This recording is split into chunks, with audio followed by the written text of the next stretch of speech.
Hello, నేను మిసేశ్రావు. Iran Israel మధ్య జరుగుతున్నటువంటి యుద్ధం మరింత తీవ్రతరమైంది. దీని దుష్పరిణామం మన దేశం మీద ఉండబోతుంది. ఎలా అంటే ఆయిల్ రేట్లు పెరగబోతున్నాయి, బంగారం రేటు పెరగబోతుంది, ద్రవ్యోల్బణం పెరగబోతుంది, నిత్యావసర వస్తువుల ధరలన్నీ పెరిగే అవకాశం ఉంది. సో రాబోయే రోజుల్లో థర్డ్ వరల్డ్ వార్కి కనుక ఈ పరిస్థితులు దారితీసేటువంటి పరిస్థితులు వస్తే ఇంకా దారుణమైనటువంటి ప్రభావాన్ని మనం కూడా ఎదుర్కోవాల్సి వస్తుంది. మొన్నటి వరకు అమెరికా అధ్యక్షుడు ట్రంప్ తీసుకున్నటువంటి రెసిప్రోకల్ ట్యాక్స్ వ్యవహారం నడిచింది. అది అయిపోగానే పూర్తి స్థాయిలో అయిపోకుండానే పాకిస్తాన్ భారత్ యుద్ధం వచ్చేసింది. అది సీజ్ ఫైర్ తోటి కొంతవరకు సద్దుమణిగింది. వెంటనే ఇప్పుడు రష్యా ఉక్రెయిన్ది తీవ్రతరం అయింది. అది కూడా ఇప్పుడు ఉక్రెయిన్ డైరెక్ట్గా రష్యా భూభాగంలోకి వెళ్ళిపోయి డ్రోన్స్ని పేల్చింది. దాంతో రష్యా మండిపడుతూ ఉక్రెయిన్ సంగతి చూస్తుంది, ఉక్రెయిన్ నేలమట్టం చేయాలనే ప్రయత్నం చేస్తుంది. ఇలాంటి తరుణంలోనే ఇజ్రాయెల్ ఇరాన్ మీద సైనిక యుద్ధానికి దిగింది. ఇరాన్ ఇజ్రాయెల్ మీద దాడులు చేసింది, డ్రోన్స్ ప్రయోగించింది, మిజైల్స్ను వాడింది. దాంతో ఇజ్రాయెల్కు మండింది. ఇజ్రాయెల్ ఉపయోగించినటువంటి ఐరన్ డోమ్ను కూడా కాదని ఇరాన్ మిజైల్స్ని ప్రయోగించింది ఇజ్రాయెల్ మీద. దాంతో పూర్తి సామర్థ్యంతో యుద్ధానికి దిగింది. అంతేకాదు అమెరికా, యూకే ఇలాంటి వాటికి, సిరియా వీటన్నిటిని సపోర్ట్ తీసుకొని ఇప్పుడు ఇజ్రాయెల్ ఇరాన్ని కంప్లీట్గా ఖతం చేసేదానికి ప్రయత్నం చేస్తూ ఉంది. ఇలాంటి పరిస్థితుల్లో భారతదేశం యొక్క పరిస్థితి ఏంటి, భారతదేశం ఏం కాబోతుంది అనేది ఒక చర్చ అయితే, అసలు థర్డ్ వరల్డ్ వార్ వచ్చే అవకాశం ఉందా అని అంటే ఇప్పుడున్నటువంటి పరిస్థితుల్లో చెయ్యి దాటిపోయింది. వాస్తవంగా ఇజ్రాయెల్ ఇరాన్ మధ్య జరుగుతున్నటువంటి యుద్ధం చెయ్యి దాటిపోయింది. ఆ రెండు దేశాల మధ్య యుద్ధాన్ని ఆపేస్తానని చెప్పి అమెరికా అధ్యక్షుడు ట్రంప్ చెప్తున్నారు, కానీ అది సాధ్యం కాకపోవచ్చు ఇప్పట్లో. పైగా ఇప్పుడు ఇజ్రాయెల్కి అన్ని రకాల సహాయ సహకారాలని అమెరికా అందజేస్తూ ఉంది. డైరెక్ట్గా ఇప్పుడు మిలిటరీ కూడా సహాయం చేసేటువంటి పరిస్థితి కూడా వచ్చింది. ఏంటి తాజా పరిస్థితి అనేది ఒకసారి చూస్తే కనుక, యాక్చువల్గా టెహ్రాన్, ఇది ఇజ్రాయెల్ టార్గెట్ చేసింది టెహ్రాన్ని. ఇరాన్ క్యాపిటల్ అది. దాన్ని కంప్లీట్గా నాశనం చేయాలి టెహ్రాన్ని అనేటువంటి ప్రయత్నం చేస్తుంది. ఇజ్రాయెల్ మీద ఇరాన్ దాడులు చేస్తుంది. అందుకే ప్రతిగా ఇప్పుడు టెహ్రాన్ని కంప్లీట్గా క్లోజ్ చేయాలని చూస్తుంది. ఒకవేళ అదే జరిగితే ఇక ఇరాన్ బాగా దెబ్బతింది. సో దీంతో ఇప్పుడు ఇరాన్ చర్చలకైతే సిద్ధంగా ఉంది. ఎందుకంటే దెబ్బతింది కాబట్టి. ఏ విధంగా అయితే పాకిస్తాను ముందు రెచ్చగొట్టి భారత ఆర్మీ చావు దెబ్బ కొట్టిన తర్వాత చర్చలకి ప్రాధాయపడిందో అమెరికా దగ్గరికి వెళ్ళి, ఇప్పుడు సేమ్ ఇరాన్ కూడా ఇజ్రాయెల్ మీద దాడులు చేసింది. ఇజ్రాయెల్ విరుచుకుపడటంతో ఉక్కిరిబిక్కిరి అవుతున్నటువంటి ఇరాను ఇప్పుడు అమెరికా కాళ్ళ మీద పడింది, చర్చలకు మేము సిద్ధమే అని చెప్పేసి.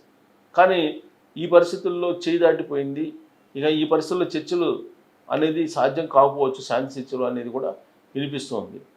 సో దీనికి సంబంధించి అప్డేట్ న్యూస్ ఏంటనేది మనం ఒకసారి చదివి చూస్తే కనుక, ఇరాన్ ఇజ్రాయెల్ మధ్య మొదలైన యుద్ధ వాతావరణం క్రమంగా ప్రపంచ యుద్ధం దిశగా మారుతున్నది. రెండు దేశాలతో పాటు ఆయా పక్షాల వైపు ప్రపంచ దేశాలు తమ సైనిక శక్తిని మోహరిస్తుండడం గుబులు రేపుతుంది. అంటే ఆ దేశాలు కాకుండా ఆ దేశాలకు సపోర్ట్ చేసిన దేశాలు కూడా ఇప్పుడు యుద్ధానికి చేయడానికి సైనికులను పంపిస్తుంది. దీంతో ప్రపంచ యుద్ధం దిశగా, మూడో ప్రపంచ యుద్ధం దిశగా అడుగులు పడుతున్నాయి. ఇరాన్పై యుద్ధంతో తమతో కలవాలని అగ్రరాజ్యం అమెరికాకు ఇజ్రాయెల్ విజ్ఞప్తి చేసినట్టు ఇద్దరు ఉన్నతాధికారులను ఉటంకిస్తూ ఆక్సియోస్ తన వార్తా కథనంలో పేర్కొంది. ఇరాన్ యురేనియం సిద్ధి కేంద్రాన్ని లోతైన భూగర్భంలో నిర్మించారని, అయితే దాన్ని ధ్వంసం చేసే శక్తి సామర్థ్యాలు తమకు లేవని, అమెరికా కనుక తమతో యుద్ధంలో కలిస్తే వాటిని సులభంగా ధ్వంసం చేయవచ్చునని ఇజ్రాయెల్ కోరింది. కాగా ఈ అణు కేంద్రానికి సమీపంలోనే అమెరికన్ తన బాంబర్లను మోహరించిందని ఆ మీడియా సంస్థ వెల్లడించింది. ఆ అణు కేంద్రంపై కనుక అమెరికా దాడికి దిగితే అగ్రరాజ్యం కూడా యుద్ధంలో నేరుగా పాల్గొన్నట్టే. అవసరమైతే తాము నేరుగా యుద్ధంలో అడుగు పెడతామని ఇప్పటికే ఇజ్రాయెల్ ప్రధాని నెతన్యాహుకు ట్రంప్ హామీ ఇచ్చారని ఆ వార్తా సంస్థ తెలిపింది. కాగా తమతో యుద్ధంలో పాల్గొనమని ఇజ్రాయెల్ విజ్ఞప్తి చేసిన మాట వాస్తవమేనని, దానిని తాము తిరస్కరించామని అమెరికా అధికారులు తెలిపారు. సాధ్యమైనంత వరకు చర్చల ద్వారా శాంతియుతంగానే సమస్యను పరిష్కరించేందుకు ట్రంప్ కృషి చేస్తారని పేర్కొన్నారు. మధ్య ప్రాచ్యానికి బ్రిటన్ చెట్లు. రెండు దేశాల మధ్య తీవ్రమైన పోరు జరుగుతున్న క్రమంలో జెట్లు ఇతర మిలిటరీ సామాగ్రిని తాము పశ్చిమాసియాకి తరలిస్తున్నట్టు బ్రిటన్ ప్రధానమంత్రి కీర్ స్మార్టర్ తెలిపారు. అయితే తాము ఇజ్రాయెల్కు మద్దతు ఇవ్వడాన్ని ఆయన తోసిపుచ్చుతూ తమ దేశ ప్రయోజనాలకు అనుగుణంగా మాత్రమే తాము వ్యవహరిస్తామని స్పష్టం చేశారు. ఆ ప్రాంతంలో అత్యవసర సహాయం కోసమే తాము జెట్లు ఇతర సామాగ్రిని తరలిస్తున్నామని ఆయన పేర్కొన్నట్టు రాయిటర్స్ సంస్థ వెల్లడించింది. ఫ్రాన్స్ తాజా పరిస్థితుల నేపథ్యంలో ఫ్రాన్స్ అప్రమత్తమైంది. తమ భూభాగంలో యూదులు అమెరికన్లు ఎక్కువగా నివసించే ప్రాంతాల్లో భద్రతను కట్టుదిట్టం చేయాలని నిర్ణయించింది. ప్రత్యేకంగా ప్రార్థనా స్థలాలు, పాఠశాలలు, విద్యా సంస్థలు, రద్దీ ఎక్కువగా ఉండే ప్రాంతాలతో పాటు మత సంబంధమైన సమావేశాలు జరిగే ప్రాంతాలపై నిఘా పెంచాలని ఫ్రాన్స్ మంత్రి బ్రూనో ఆదేశించారు. మాపై దాడికి పాల్పడ్డారో ఖబర్దార్. ట్రంప్ ఇరాన్పై ఇజ్రాయెల్ చేస్తున్న దాడుల్లో అమెరికాకు ఎలాంటి పాత్ర లేదని ఆ దేశ అధ్యక్షుడు ట్రంప్ స్పష్టం చేశారు. తమ స్థావరాలపై ఇరాన్ ఎలాంటి ప్రతీకార దాడులకు పాల్పడినా కనీవిని ఎరుగిన స్థాయిలో చర్యలు తీవ్రంగా ఉంటాయని తీవ్రంగా హెచ్చరించారు. ఇరాన్ మాపై ఏ విధంగానైనా ఏ రూపంలోనైనా దాడి చేస్తే ఇంతకు ముందెన్నడూ లేని విధంగా అమెరికా సాయుధ దళాలు పూర్తి బలము శక్తితో మీపైకి వస్తుంది అని హెచ్చరించారు. శనివారం రాత్రి ఇజ్రాయెల్ జరిపిన దాడుల్లో అమెరికాకు ఎలాంటి ప్రమేయం లేదని ఆయన తన ట్రూత్ సామాజిక మాధ్యమంలో పేర్కొన్నారు. ఆదివారం అమెరికాతో జరగాల్సిన 6వ విడత అణు చర్చలను టెహ్రాన్ రద్దు చేసుకున్నప్పటికీ తాను ఈ రెండు దేశాల మధ్య ఏర్పడిన సంక్షోభాన్ని సులభంగా పరిష్కరించగలనని ఆయన అన్నారు.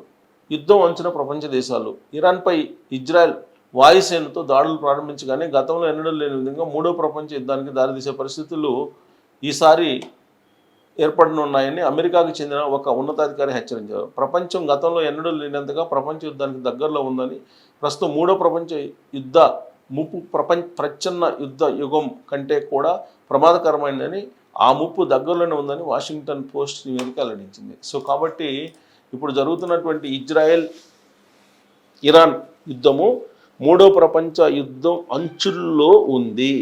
అది కనుక ఏమాత్రం స్కిప్ అయిందంటే 3వ ప్రపంచ యుద్ధం వచ్చినట్టు. ఎందుకంటే అమెరికా, కెనడా, ఫ్రాన్స్, సిరియా ఇవన్నీ కూడా ఇజ్రాయెల్కి మద్దతు పలుకుతున్నాయి.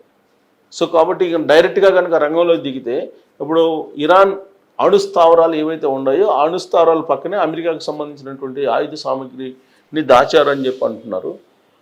అలాంటి వాటి మీద కనుక దాడులు చేస్తే ఇరాన్, అప్పుడు అమెరికా డైరెక్ట్గా రంగంలో దిగే అవకాశం ఉంది. మరోవైపు ఫ్రాన్స్ రెడీగా ఉంది. యూకే ఆల్రెడీ వాళ్ళ సైన్యాన్ని ఏర్పాట్లని చేసుకుంటున్నారు. ఇలాంటి పరిస్థితుల్లో మధ్య పశ్చిమాసియాలో ఇప్పుడు తీవ్రమైన ఉద్రిక్త పరిస్థితుల్లో 3వ ప్రపంచ యుద్ధం దిశగా అడుగులు పడుతూ ఉన్నాయి. సో అమెరికా అధ్యక్షుడు ట్రంప్ చెప్పినా కానీ అది ఆగేటువంటి పరిస్థితి కనిపించటం లేదు. ఇరాన్లో ఉన్నటువంటి అణు రియాక్టర్లను పూర్తిగా ఆపివేయటం, అణు ఒప్పందాల్ని అమెరికాతో కుదుర్చుకోవడం, ఇవన్నీ ఏవైతే కండిషన్స్ ఉన్నాయో వాటిని ఫుల్ఫిల్ చేయడానికి ఇరాన్ సిద్ధంగా లేదు. సో కాబట్టి ఇప్పుడున్నటువంటి పరిస్థితుల్లో రాబోయే రోజుల్లో మన జేబులు గుల్ల అయ్యేలా ఇంటర్నేషనల్ మార్కెట్లో ఆయిల్ రేట్లు పెరగబోతున్నాయి. ఇప్పటికే బ్యారెల్ రేటు 30% పెరిగింది అని చెప్పి అంచనా వేస్తున్నారు. తొలి రోజు 8%, తర్వాత 13% పెరిగింది. ఇక రాబోయే రోజుల్లో ఇంకా పెరిగే అవకాశం ఉంది తప్పితే ఆయిల్కి సంబంధించి ఆల్రెడీ ఇరాన్ అహ్మోజ్ జలసంధి అనేది ఒకటి ఉంది. ఆ జలసంధి దగ్గరే కనుక ఏదైనా డ్యామేజ్ జరిగితే కంప్లీట్గా రవాణా ఆగిపోయే అవకాశం ఉంది, ఆయిల్ రవాణా.